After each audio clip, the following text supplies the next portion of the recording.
ओम मंगलम भगवान विष्णु मंगलम गरुड़ध्वज मंगलम पुंडरीकाक्ष मंगलायतनो हरि। सर्वमंगल मांगल्ये शिवे सर्वार्थ साधिके शरण्ये त्र्यंबके गौरी नारायणी नमोस्तुते। नमस्कार, स्वागत है आपका आचार्य वाणी में। मैं आचार्य डॉक्टर विक्रमादित्य आपके साथ हूँ और आज हम बात करने जा रहे हैं तुला राशि वालों के लिए। शुक्र प्रधान तुला राशि वालों के लिए ग्रह नक्षत्र किस प्रकार के योग बनाने वाले हैं। देखिए, तुला राशि वालों, आपकी राशि के दृष्टिकोण से यदि हम बात करें तो ये ग्रह योग आपके लिए विशेष तौर पर समझ लीजिए 6 तारीख सोमवार का अवसर सप्तमी तिथि विद्यमान है और ग्रह नक्षत्रों के दृष्टिकोण से आगे आने वाले समय में सूचना अच्छी रहेगी, ग्रहों का परिवर्तन का योग बनेगा। लेकिन अभी हर चीज़ को ध्यान रखते हुए अननेसेसरी के लोगों से दुश्मनी ना पालें। झगड़े बढ़ने के योग दिखाई देते हैं आपकी राशि के दृष्टिकोण से। थोड़ा सा आपके लिए ध्यान रखना पड़ेगा, थोड़ा मनोमस्तिष्क में जो विचार है उनको थोड़ा सा बैलेंस होगा। बहुत जल्दबाजी में काम ना करें, इस बात का ध्यान रखें तो अच्छा रहेगा। भगवान शिव का ध्यान करें, सफ़ेद चीज़ों का दान करें, ये आपके लिए अच्छा रहेगा, योग बनेगा। 7 तारीख मंगलवार का अवसर अष्टमी तिथि विद्यमान है और मंगल प्रधान ये वर्ष रहा है। आपकी राशि के दृष्टिकोण से आप समझें कि जब वर्ष आरंभ हुआ 2025 से आरंभ हुआ तो उस दिन समय रात्रि में 12 बजे के आसपास जो दिन था वो मंगलवार ही था और 2025 की गणना भी मंगल की ही निकलती है, 9 नंबर ही निकलता है। तो ये मंगल और इन दिनों सबसे कमज़ोर अवस्था में चल रहे हैं। आपके सफलता वाले भाव में बैठे हुए हैं वक्र अवस्था में और ये बहुत जल्दी मिथुन राशि में जाने वाले 21 जनवरी के आसपास आपके भाग्य में जाके बैठने वाले हैं। और जब तक ये वहाँ रहेंगे दशम भाव में तो आपकी सफलता में कहीं ना कहीं कुछ कष्ट देने के योग बनाते रहेंगे। और ये पुनः आके इस बार वर्ष में उठापटा के आगे पीछे मंगल कई बार होने के योग बनाने वाले हैं। तो ऐसे में मंगल को थोड़ी ताकत देने का आपको लगातार प्रयास करना चाहिए। और मंगल को ताकत देने के लिए हनुमान जी की कृपा सबसे अद्भुत है। हनुमान जी का सुंदरकांड का पाठ करें और हनुमान जी की कृपा इस कलिकाल में हनुमान जी अजर अमर है तो हैं ही और समस्त कष्टों को निवारण करने का। और अद्भुत है हनुमान जी की कृपा। जो हनुमान जी के भक्त बन जाते हैं ना, हनुमान जी नहीं छोड़ते उनको। सही समझ लीजिए, एक बार आप हनुमान जी की कृपा की तरफ उनके सब अग्रसित हो गए तो आपके लिए, यदि आपकी निष्ठा सत्य है तो सत्य माने आपको हर चीज़ में। इस संसार में एक बड़ी विचित्र कथा है जो तुलसी बाबा की है। लोगों ने, शायद बहुत सारे लोगों ने सुन रखी होगी, हम तो केवल आपको पुनः याद दिलवा रहे हैं वो कथा जो आपके विश्वास को दृढ़ कर सकती है। ये कथा डाल रहे हैं हर जगह, विशेष तौर पर 7 तारीख में जो हनुमान जी की बात कर रहे हैं वहाँ इस कथा को जोड़ देना। तो आपको समझने की आवश्यकता है भारतीय संस्कृति में जो विशेष तौर पर विशेष घटनाएं घटी हैं हमारे देश में, हमारी संस्कृति में, उनको हमने शास्त्रों में इंगित किया है। तुलसी बाबा के संबंध में जिनको साक्षात भगवान के दर्शन हुए, उस कथा का विवरण यदि आप पढ़ लें तो समझ में आएगा कि आपको विशेष तौर पर कष्ट से निवारण का रास्ता प्राप्त होगा। कहा जाता है कि तुलसी बाबा नित्य प्रति पूजा करते थे और पूजा करते हुए एक थोड़ा सा लोटा जल से पीपल के पेड़ पे अवश्य डालते थे। और पीपल के पेड़ पर कहा जाता है कि कुछ नित्य प्रति डालना एक योग था, ही डालना ही डालना था पीपल के। हमारी संस्कृति में इस बात को विशेष तौर पर बताया गया है। देव कृपा से उस पेड़ पर एक प्रेत का निवास था और नित्य प्रति जब सुबह के समय जाते हुए उस पर पेड़ पर पानी डालते ही थे। कहा जाता है कि कुछ वर्ष बाद, कुछ समय बाद उस जो पेड़ पे प्रेत था उसकी तृप्ति हुई और उन्होंने बाबा को दर्शन दिए। बाबा ने कहा कि मैंने तो ऐसा कोई कार्य किया नहीं, ज्ञान वर्धक के अनुसार से कि तेरी तर्पण हुआ हो, तेरी तृप्ति हुई हो। तो प्रेत महाराज ने बोला कि भगवान की आपकी कृपा से बस बहुत बढ़िया मेरी तृप्ति हुई और मैं बहुत वर्षों से यहाँ वास कर रहा था और मेरे को कोई रास्ता नहीं मिल रहा था। आपके पुण्य प्रताप से, इस जल से मुझे पुण्य की प्राप्ति हुई, तृप्ति हुई। तो आप मुझसे वरदान मांग लीजिए, मैं आपका क्या सहायता कर सकता हूँ।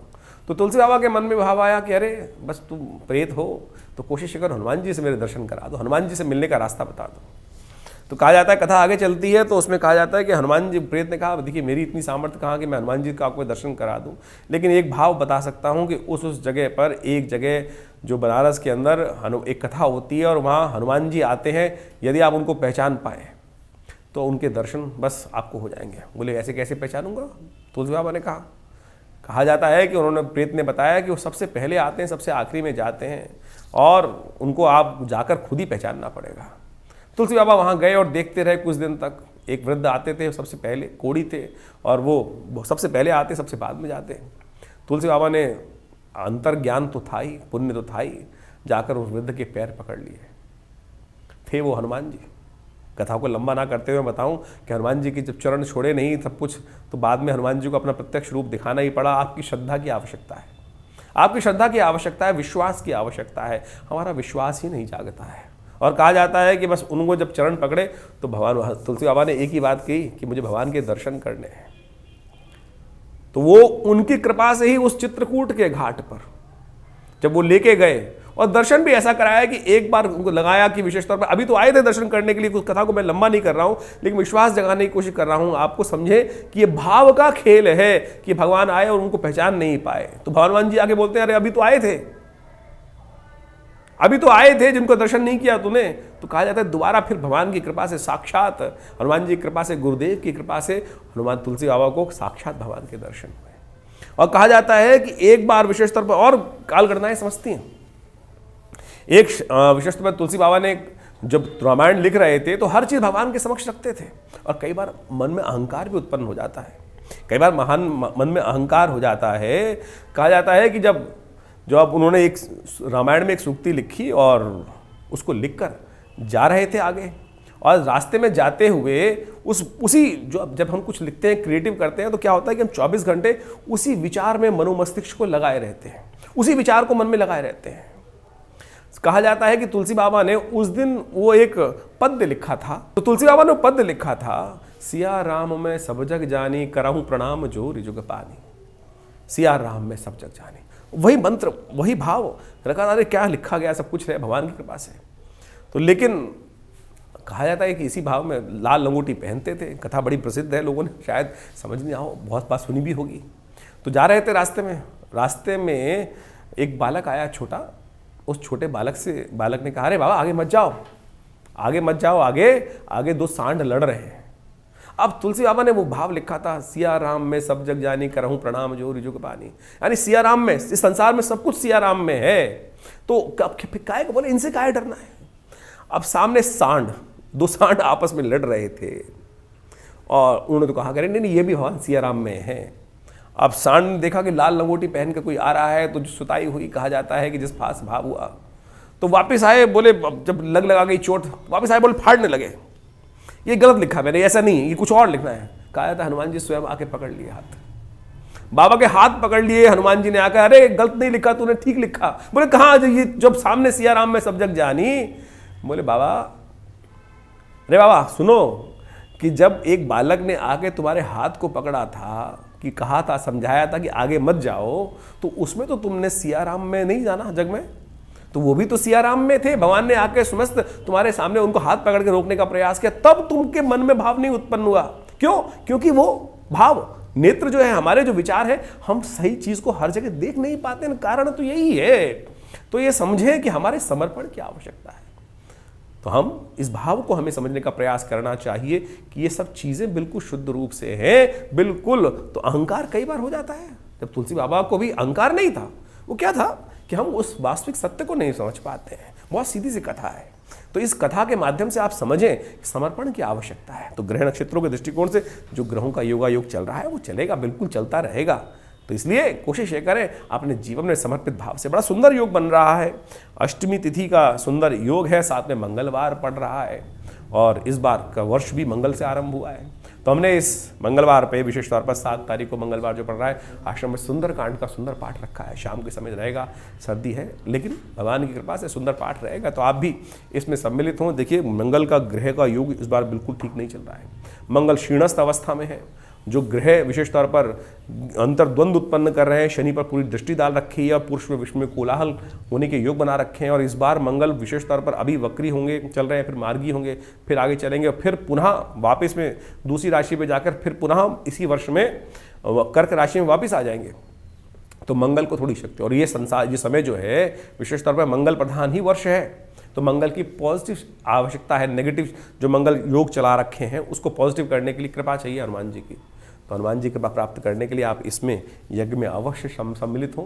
भगवान की कृपा से आप स्वयं भी घर बैठ के करें, नहीं टाइम, अगर टाइम है तो आश्रम पे भी आ जाइए। विवेकानंद योगाश्रम में ये कार्यक्रम रहेगा और प्रभु कृपा से सुंदर भगवान का भजन आनंद भाव से। सिद्ध तीर्थ है, मनोकामना सिद्धि मंदिर हनुमान जी का है, जिसमें पिछले सदगुरु आचार्य श्री कृष्ण देव जी के महाराज से हाथ से ये प्रतिष्ठित मूर्ति है। उनको सबसे पहली सिद्धि हनुमान जी की कृपा हुई थी। जब हनुमान जी का उनको एक महात्मा ने मंत्र दिया बाल्यकाल में, और उन्होंने हनुमान जी की मूर्ति के समक्ष बैठकर सिद्धि प्राप्त करी, जो हनुमान जी कान में आके स्वयं वो जो भी पूछते थे बता देते थे। ये सुंदर स्थिति इस हनुमान चालीसा ही प्राप्त हुई है। उन्होंने अपनी जीवनी में स्वयं लिखा है पिता श्री आचार्य श्री कृष्ण देव जी महाराज ने। तो आप समझे, तो हम तो इस कार्यक्रम को बताते ही रहते हैं आपको, तो अवश्य आप इसमें ज्वाइन कर सकते हैं और पूरी डिटेल्स फ़ोन नंबर्स पर लेकर आप अवश्य आइए। तो तुला राशि वालों, आपने समझा किस प्रकार से सुंदर योग है। ऐसे में सुंदर लाभ लेने के लिए अवश्य हनुमान जी की कथा से जुड़ें, हनुमान जी से जुड़ें, नित्य प्रति हनुमान जी का स्तवन करें। देखिए आपकी राशि में जो मंगल नेगेटिव चल रहे हैं वो भी पॉजिटिव होने का रास्ता कर्म से ही बनेगा, सोच से बनेगा, पॉजिटिव सोच से बनेगा। और जो नेगेटिव सोच वाले लोग हैं उनसे दूर होइए, खास तौर पे ध्यान रखें।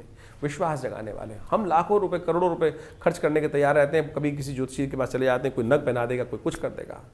सीधी भक्ति का मार्ग अपनाने का प्रयास करो ना, जो आपको सदा आपको विश्वास भी जगाएगी और आपके स्वयं के लिए भी कल्याणकारी योग बनाएगी। तो इसको समझें, हमने आपके समक्ष ये बात रखी है तो उसको अवश्य स्थान देना चाहिए आपको और सुनना चाहिए। 8 तारीख की बात करें, बुधवार का अवसर, 9वीं तिथि विद्यमान है। ग्रह नक्षत्रों के दृष्टिकोण से परिवर्तन का योग जो है ये आपके लिए कुछ नया विचारों को उदय करता दिखाई दे रहा है। नया विश्वास आपके अंदर हनुमान जी की कृपा से जागता दिखाई दे रहा है और इस विश्वास से आप बहुत सारे बाधाओं को पार करने का योग बना सकते हो। ये ऐसे योग अद्भुत रूप से बनते दिखाई दे रहे हैं। ये अच्छा लाभ की योग बना रहा है आपके लिए। ध्यान रखिएगा, इस दिन विशेष तौर पर आपके लिए अच्छा रहेगा। गणेश का स्तवन करके समस्त कार्य करें, आरंभ करें, श्री गणेश करें। विचारों में नई शक्ति जो है उसको उपयोग करते हुए श्री गणेश का ध्यान करते हुए करें, सफलता मिलेगी। 9 तारीख का अवसर भी आपके लिए अच्छा ही है, सफलताओं को देने वाला है। आपकी मेहनत लाभ देने की योग बनाती दिखाई दे रहे हैं, लेकिन मन मस्तिष्क में जो विचार बंधे हुए हैं उनको ठीक करने के लिए थोड़ा प्रयास करना पड़ेगा। रात्रि में चंद्रमा उच्च के हो जाएंगे आपकी राशि के दृष्टिकोण से, सुंदर योग बनेंगे, लाभ के योग बनेंगे, लेकिन थोड़ा सा विचार जो है वो मंगल के कारण से अभी भी कमज़ोर चल रहा होगा, तो उसको लगातार बल देने की आवश्यकता आपके पास रहेगी। 10 तारीख का अवसर शुक्रवार का दिन है, एकादशी तिथि है और खासतौर पर उस दिन पुत्रदा एकादशी का सुंदर योग बन रहा है। और ये पुत्रदा एकादशी, संतान एकादशी जो है, विशेष तौर पर शुक्ल एकादशी जो है, बहुत से मनोरथों को सिद्ध करने का अवसर देती है। कथा भी बड़ी विचित्र है, शास्त्र में भी बताएंगे आपको, लेकिन सबसे पहले समझें ग्रह नक्षत्र चंद्रमा उच्च के होकर बृहस्पति के साथ विराजमान होकर आपके लिए कई मामलों में लाभ देने के योग बना रहे हैं। लेकिन उसके लिए आपको खासतौर पर ध्यान रखना पड़ेगा, मेहनत से भागना नहीं है। संकोच है मन में, करूंगा तो लाभ होगा कि नहीं होगा, करोगे तो क्या होगा, कुछ ना कुछ रास्ता बनेगा, नुकसान तो नहीं होगा, ऐसा योग साथ साथ चल रहा है। नुकसान होने के योग बिल्कुल नहीं है, इस बात का ध्यान रख लीजिए। तो नुकसान को ठीक करने के लिए एक काम करें, गौ सेवा करें, भगवान विष्णु का स्तवन करें, भगवान विष्णु के मंदिर में जाकर तुलसी दल भगवान को अर्पित करें और हो सके तो चावल का दान करें, व्रत करें। एकादशी के दिन मनोरथ सिद्ध होने के योग बनेंगे। पौष मास के शुक्ल पक्ष की एकादशी को विशेष तौर पर ये शुक्ल एकादशी के रूप में कहा जाता है और इस एकादशी का महात्म्य है कि संतान प्राप्ति जिनके घर में नहीं है, सुख नहीं है, उसको भी प्राप्ति करने का सुंदर योग बना देती है। ब्रह्म वैवर्त जो व्रत का विश्लेषण है उसके अंदर एक विशेष तौर पर एक पुराण है और उसके अंदर इस कथा को बहुत सुंदर रूप से शास्त्र में विद्यमान किया गया है। कहा जाता है यदि उपवास व्रत इस दिन तिथि में किया जाए तो बहुत से मनोरथ सिद्ध होने के योग बन जाते हैं। शास्त्र के दृष्टिकोण से कहा गया, प्राचीन काल में विशेष तौर पर भद्रावती नाम का एक स्थान था और वहाँ एक राजा राज्य करते थे, उनकी पत्नी थी, उनके घर में संतान नहीं थी, बड़े परेशान रहते थे, सब कुछ सुख है लेकिन संतान नहीं है। तो एक ऋषि ने उनको कहा कि आप जंगल में जाकर तप कर कर एकादशी का व्रत यदि 1 वर्ष तक पालन करें तो आपके मनोरथ सिद्धि का योग सुंदर रूप से बन सकता है। कहा जाता है कि ऐसा वन में विचार कर कर संतान है नहीं, जीवन में आगे क्या करना है, कुछ प्रकार से ये कई बार मन में भाव हो जाता है। देखिए इस भाव को हमें त्यागने की बिल्कुल हर चीज़ को, भारतीय सनातन संस्कृति में हर विचार को स्थान दिया गया है। किसी विचार को, देखिए आपके कर्म के अनुसार से प्रभाव आपको प्राप्त होगा ये तो मानना चाहिए, लेकिन जो विचार मन में आया है उसको पूर्ण करने का रास्ता हमारे शास्त्रों में हर जगह विद्यमान है। चाहे आप अच्छे कार्य कर लें, चाहे गलत कार्य करना चाहते हैं, या विचार जिस प्रकार का है, रावण ने भी अपने विचार को रखा और उस विचार में आगे बढ़ा, संत ने भी अपने विचार को रखा, उसमें आगे बढ़े, महात्मा भी अपने विचार को रखते हैं, आगे बढ़ते हैं। तो जिस प्रकार का विचार होगा उसका प्रभाव भी वैसा, यानी उसकी पूर्णता करने का मार्ग शास्त्र में बताया गया है, पुण्य को अर्जन करने का मार्ग शास्त्र में बताया गया है। तो इस कथा के माध्यम से शास्त्र में कहा गया है कि राजा ने अनेक वर्षों, एक पूरे वर्ष तक विशेष तौर पर साधनरत रहकर भगवान श्री हरि विष्णु का स्तवन किया, पूजन किया और फिर भगवान की कृपा से उनके घर में संतान की सुखद प्राप्ति के योग बने। तो आप इस दिन अवश्य परमात्मा की कृपा से अवश्य अपने मन को तटस्थ रखते हुए उस दिन विचार करते हुए भगवान नारायण का अवश्य स्तवन करने का प्रयास करें। और यदि 1 वर्ष तक आप जंगल जाने की आज की साथी में स्थिति तो है नहीं, लेकिन घर में रहते हुए भी पूर्ण संयम बरतते हुए, भगवान समस्त कार्य करते हुए, भगवान श्री हरि का 24 घंटे अहर्निश ध्यान करते हुए यदि इस व्रत का हर महीने पालन करें तो कहा जाता है कि 1 वर्ष के अंदर सुंदर रूप से आप संकल्पबद्ध होकर ओम नमो नारायण इस मंत्र का जप करते हुए कार्य करेंगे तो अवश्य मनोकामना सिद्धि के योग बन जाते हैं। इसमें कोई अतिशोक्ति नहीं है, तो इस बात का ध्यान रखते हुए कार्य करिए, अवश्य मनोकामना सिद्धि के योग बनेंगे। देखिए, ग्रहों का योगा योग अभी आपने समझा कि जनवरी में किस प्रकार का योग बनने वाला है। ये 2025 जो आरंभ हुआ है ये बहुत महत्वपूर्ण है। यदि ग्रह के आरंभ में हम देखें तो वर्ष के आरंभ के अंदर तो 2025 का जो महीना जो आरंभ हो रहा है जनवरी का, मंगलवार के दिन आरंभ हो रहा है। बहुत सारे लोग कहेंगे कि नहीं उस दिन तो बुधवार है। भैया देखिए, रात को 12 बजे भारतीय संस्कृति में जब हमारे कैलेंडर के अनुसार से हम बात करेंगे तो वो दिन आरंभ होता है सूर्य उदय की तिथि के अनुसार से। तिथि भी वही तब मानी जाती है और दिन का आरंभ भी उस वक्त माना जाता है, लेकिन जो इंग्लिश कैलेंडर है वो रात को 12 बजे डेट बदल जाती है और उस समय मंगलवार का योग चल रहा होगा।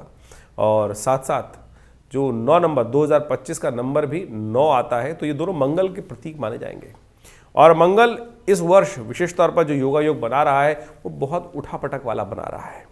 और 2025 के अंदर यदि ग्रहों के दृष्टिकोण से आप देखें तो शनि और उसके आरंभ में देखें, शनि और शुक्र की युति जिस प्रकार से और उस पर मंगल की दृष्टि है, ये विश्व के अंदर कोलाहल उत्पन्न करने की योग देती है, अशांति को बढ़ाती है, तनाव को बढ़ाती है। और 2025 में कई प्रकार की और भी ग्रहों का योगा योग जो है, अब इंडिविजुअल आपकी राशि के दृष्टिकोण से तो आपने समझा, लेकिन जनरल तौर पर आपको ये समझ लेना चाहिए जो ग्रहों का योगा योग जो है 2025 के अंदर कई प्रकार की स्थिति तनाव युक्त विश्व को की तरफ ले जाने का प्रयास कर सकता है। ऐसे योग बन सकते हैं।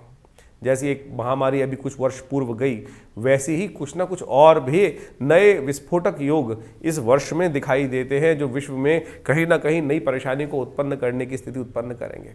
और साथ साथ तनाव का वातावरण जो है, जो युद्ध पिछले 2024 में चलता रहा जिस प्रकार से, उसमें और आग में घी डालने का काम बहुत सारे जगहों पे होने के योग दिखाई देते हैं और जिसके कारण से अशांति का वातावरण बन सकता है। इन ग्रहों के योगा योग के अनुसार से हमको समझ लेना चाहिए कि हमारे दृष्टिकोण से ग्रह किस प्रकार चल रहे हैं। देखिए, समय हमेशा परिवर्तन की तरफ जाता है, समय हमेशा परिवर्तन के योग बनाता रहता है और इस परिवर्तन के दृष्टिकोण से हर व्यक्ति के ऊपर उसका अलग प्रभाव होता है। ऐसा नहीं है कि जब विश्व में कहीं ना कहीं कष्ट हो रहा होता है तो सभी परेशान होते हैं, कहीं ना कहीं किसी का भाग्य भी जागता है। बहुत सारे लोग भाग जागते हैं और बहुत सारे लोगों के लिए नुकसान के योग बनते हैं। वो सारा का सारा आपके ग्रह गोचर के दृष्टिकोण से आपको समझ में आना चाहिए। 2025 में शनि की युति किस प्रकार से है वो हमने आपको एक अलग से आपकी राशि के दृष्टिकोण से पूरा उसका डायलॉग एक उपस्थित किया था, जिसके अंदर हमने बताया था, समझाया था कि शनि इस बार जो है परिवर्तन के योग बना रहे हैं और ये 2025 वो ऐसा वर्ष है जिसमें समस्त ग्रह परिवर्तन की तरफ जाने वाले। कोई भी एक ग्रह, यानी नवग्रहों के अंदर आमतौर पर विश्व हमेशा वर्ष में ऐसा ही होता है कि कुछ ग्रह बदलते हैं, कुछ ग्रह अपने भाव में स्थिर रहते हैं, अपने ही ग्रह में चलते रहते हैं। लेकिन इस 2025 में समस्त ग्रह परिवर्तन की तरफ जाने वाले हैं, समस्त ग्रह परिवर्तन का युग बनाने वाले हैं और ये परिवर्तन युग जो है, ये विशेष तौर पर वर्ष जो है परिवर्तन युक्त ही रहने वाला है। मंगल विशेष तौर पर पुरुषार्थ की ग्रह है और इस मंगल वाले ग्रह में 2025 में जो विशेष तौर पर योग मंगल के दिन ही आरंभ हो रहा है 2025, इसमें बहुत उठापटक के योग बनते दिखाई दे रहे हैं। इसमें राहु ग्रह भी परिवर्तन की तरफ जाएंगे, जो मई के बीच में जाएंगे। शनि भी परिवर्तन की तरफ जा रहे हैं मार्च के अंत में। बृहस्पति भी परिवर्तन की तरफ जा रहे हैं और बृहस्पति तो एक नहीं, इस बार जो है 3 राशि में परिवर्तन का योग बनाएंगे। पहले एक राशि में रहेंगे, फिर दूसरी में आएंगे, फिर वापस उसी राशि में आ जाएंगे और कई बार विभिन्न प्रकार के योग इस बार बनते दिखाई दे रहे हैं। तो आपको बिल्कुल सिलसिलेवार तरीके से इस ग्रहों के योगा योग को समझते रहना पड़ेगा। बहुत तेज गति से चलने वाला है वर्ष। हमने एक जो आपके समक्ष एक आपकी राशि के अनुसार से एक जो वीडियो बनाया था, उसके अंदर ये बताया था कि बृहस्पति कितनी तेज गति से इस बार विभिन्न राशियों को परिवर्तन करने का जो पूरा कालचक्र के अनुसार से बृहस्पति एक वर्ष में एक राशि को पार करते हैं। इस बार इस करीब यदि हम बात करें 2025 के अंदर 3 भावों को परिवर्तन, मतलब 3 राशि में परिवर्तन का योग बनाएंगे। पहले एक राशि में रहेंगे, फिर दोबारा दूसरी राशि में जाएंगे, फिर परिवर्तित करके वापस आ जाएंगे। मार्गी, वक्री, कई प्रकार के योग बनते दिखाई दे रहे हैं। तो आपको इस साल को बहुत सिलसिलेवार तरीके से समझ के अनुसार से बहुत चीज़ों को देखते हुए समझने की आवश्यकता रहेगी। तो यदि आप उन सब चीज़ों को समय समय पर जो हम आपके समक्ष उपस्थित करते रहेंगे वार्ताओं को ज्योतिष के दृष्टिकोण से समय की चाल को पहचानते हुए यदि कार्य करेंगे तो आपके लिए बहुत अच्छा आपकी राशि के दृष्टिकोण से समझ सकते हैं। देखिए, बहुत सारे लोग कई बार हमारे इस चैनल पर वीडियो के देखने के बाद, हमारे इन कार्यक्रमों को देखने के बाद ये बोलते हैं कि संसार में तो करोड़ों लोगों की एक ही राशि होती है। जी हाँ, बिल्कुल करोड़ों लोगों की एक राशि होती है, लेकिन राशि के दृष्टिकोण से आप समझ सकते हैं। गोचर के दृष्टिकोण तो एक ही देखे जाएंगे। ज्योतिष के कई प्रकार से काल गणनाओं को समझा जाता है। एक तो आपकी जन्मपत्री के अनुसार से, एक विशेष तौर पर कालचक्र को समझते हुए राशि के दृष्टिकोण से भी तो गोचर का प्रभाव देखा जाता है, और वो तो 12 ही हैं।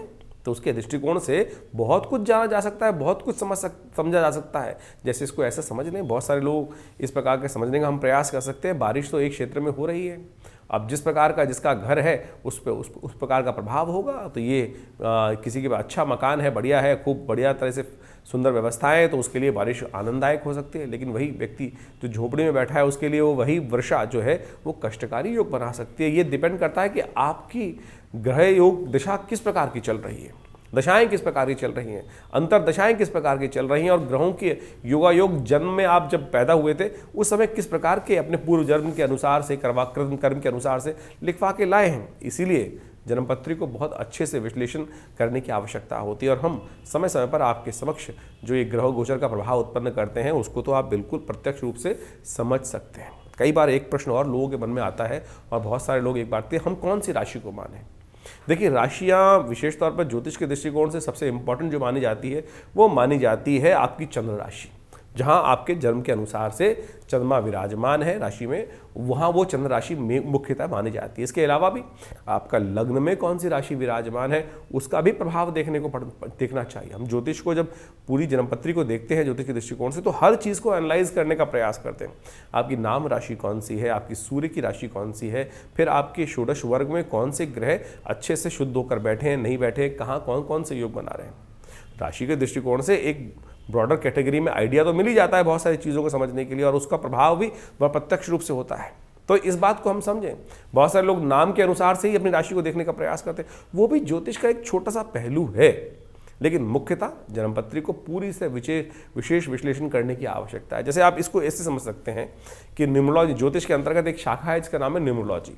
आपका नाम, जैसे मेरा नाम विक्रमादित्य है, मैं विक्रमादित्य के लिए स्पेलिंग को जब मैं बचपन में ज्योतिष सीख रहा था तो मैंने देखा कि VIKRAM में लिखता था पहले, और उसका इंटरप्रिटेशन देखा तो वो कुछ बहुत ठीक नहीं आ रहा था, तो मैंने उसमें से ए हटाया, विक्रम का स्पेलिंग रहा, VIKRM किया, VIKRMADITYA, इसको इस प्रकार से कर दिया। तो उसका ऐसा अद्भुत प्रभाव पड़ा कि बिल्कुल जिसका जो न्यूमरोलॉजी के हिसाब से हम कैलकुलेशन करके निकालते हैं, तो ज्योतिष के छोटे छोटे आयाम हैं लेकिन बहुत महत्वपूर्ण प्रभाव उत्पन्न करते हैं। मेरा कार्य इस कथा को, इस बात को यहाँ समझाने का अर्थ ये है कि जो जिस प्रकार के स्पेलिंग्स यूज़ कर रहा है, कोई VIKRM करके हमको संबोधित करता है तो उसका प्रभाव उसी प्रकार से होगा। कोई मेरे नाम को विक्रम कह रहा है, कोई विक्रमादित्य कह रहा है, कोई आचार्य विक्रमादित्य कह रहा है, तो ये सारे के सारे जो अलग अलग प्रकार के जो नाम के शब्द हैं अलग अलग वाइब्रेशन उत्पन्न कर रहे हैं।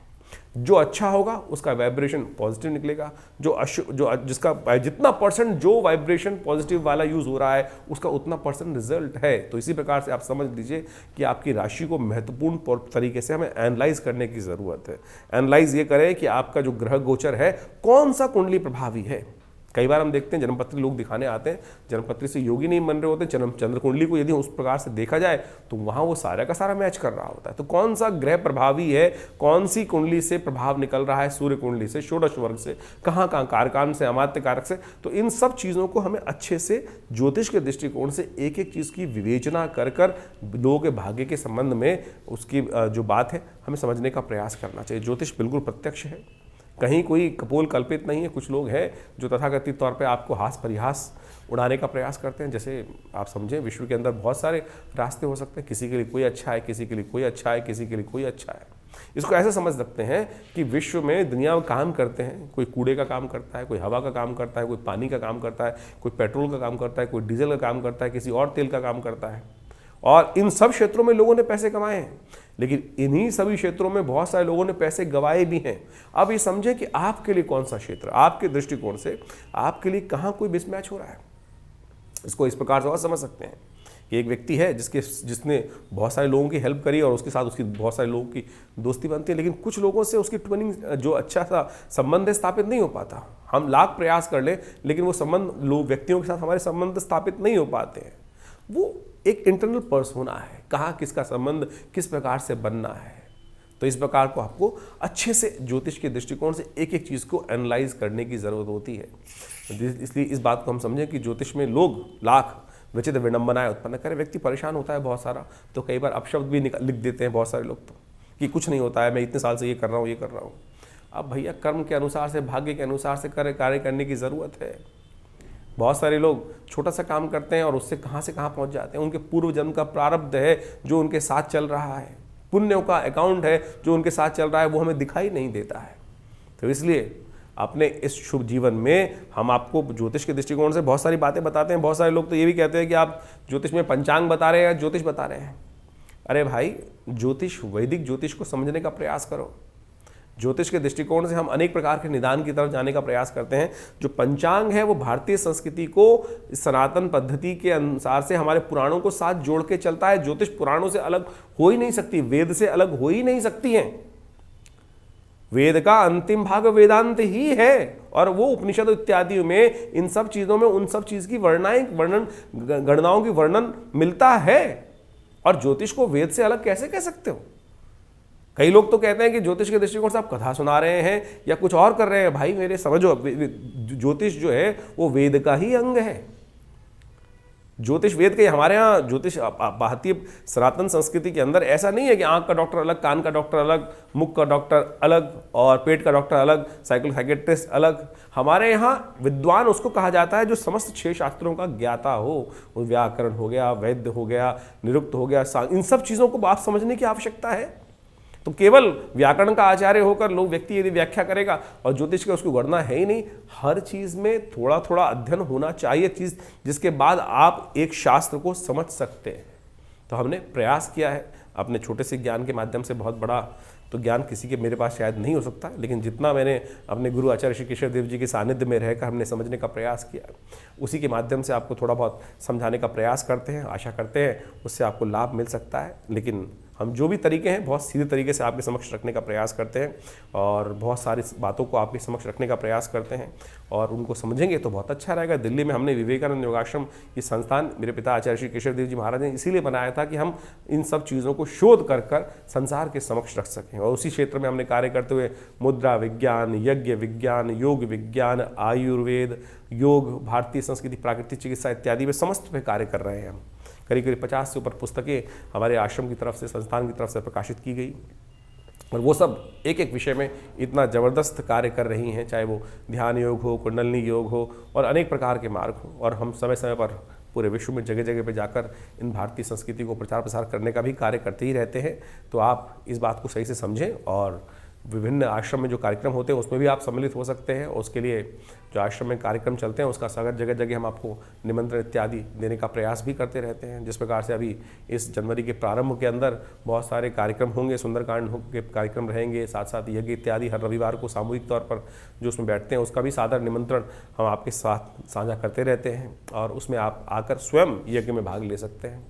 और एक बात और समझिए कि बहुत सारे लोग तो इस प्रकार से कह देते हैं कि भैया आप कुछ धन उपार्जन करने के लिए ये सब तरीके अपना रहे कि हमारे आश्रम में जो यज्ञ संडे इत्यादि में रविवार में होते हैं उनमें हम कोई किसी से शुल्क नहीं रखते, कोई मेंबरशिप नहीं रखते, कुछ भी नहीं रखते। जो आके बैठना चाहते हैं वो स्वयं बैठ सकते हैं, उसके अंदर बैठें, ना तो आपको कोई पैसा देने की आवश्यकता है। हाँ, अगर आप किसी के अपने द्वारा खुद नहीं आ पा रहे हैं, किसी पंडित जी को बैठाना चाहते हैं तो उसके लिए तो दक्षिणा उस बेचारे पंडित जी को तो देना ही पड़ेगा ना, तो उसके लिए जरूर व्यवस्था की जाती है। लेकिन यदि आप स्वयं आना चाहते हैं तो हमारे किसी भी कार्यक्रम में जो बहुत सारे कार्यक्रम, चाहे वो सुंदरकांड चल रहा है, चाहे वो आपको जिस समय से बताया जाता है, उसमें कोई किसी से किसी प्रकार से भी कोई दक्षिणा, धन इत्यादि आश्रम की तरफ से नहीं लिया जाता। और एक बात और, बहुत सारे लोग आज हमारे पास सूचना आती रहती है कि कोई हमारे नाम से बात कर लेते हैं व्यक्तियों से।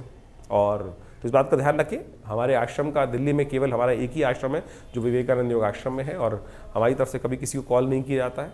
और कोई अगर कोई कह के हमारे नाम से आपसे बात कर रहा है तो इस बात से सावधान रहें कि हमारे पास कई प्रकार इस प्रकार की बहुत सारी सूचनाएँ आती हैं और हम उसमें देखिए हम प्रयास ही कर सकते हैं आपको अवगत कराने का। इसके अलावा तो आप खुद बुद्धिमान व्यक्ति हैं, खुद बुद्धिमान हैं, तो इसलिए संसार में आज क्या क्या स्थिति चल रही है, तो उसके लिए आपको खुद सतर्क रहना पड़ेगा। और ये संस्थान आपके लिए हमेशा साथ में काम करने के लिए बना है। दिल्ली में आप जब भी आएँ, आप सादर आमंत्रित हैं विवेकानंद योगाश्रम में, जो हम समय समय पर कार्यक्रम रहते हैं, उसका निमंत्रण भी हम आपके साथ साझा करते रहेंगे। धन्यवाद, नमस्कार।